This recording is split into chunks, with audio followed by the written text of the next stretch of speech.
Hi everybody, today is October 17th, 2013. It's amazing how people there on the House floor claim they didn't know this woman. She walked up to the podium there and started yelling into the microphone. She was identified as Diane Reddy, a woman who worked there as a stenographer. She was yelling, "He will not be mocked," and yelling about God on the House floor right after the debt ceiling crisis was averted.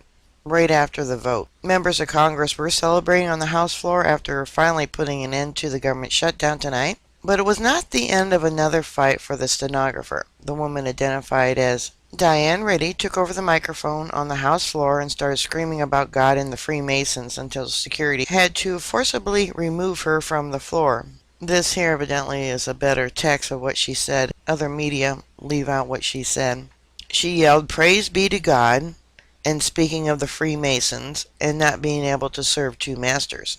"He will not be mocked, he will not be mocked." Don't touch me, that's when they were grabbing her. "He will not be mocked," she said, according to the audio of the incident.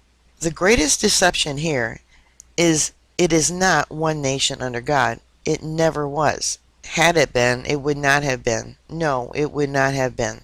The Constitution would not have been written by Freemasons. This is the part that everyone's leaving out. They go against God.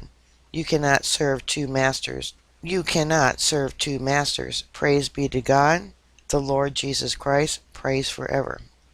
C-SPAN was recording the scene and had the screen blocked with the breakdown of the vote that had just happened to approve the debt ceiling and temporary budget agreement. Though it is not a clear shot, it is possible to see Reddy approach the microphone and begin gesturing with her arms. People can be heard calling her, saying her name Molly, but she has been identified in news reports as Reddy. This is a report from The Hill. They are saying that it was not clear what motivated the women or whether she was trying to protest the government shutdown or another issue. Some members quickly expressed sympathy for the woman.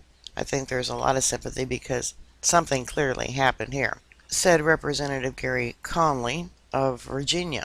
Here she works there probably, every day when they're in session. And he said, "I've seen her around. I've been on the floor. Other members have been here longer. Said she's always seemed nice."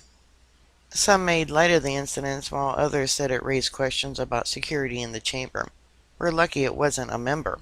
Bonner Chief of Staff Mike Summers joked to colleagues after the long day in the House.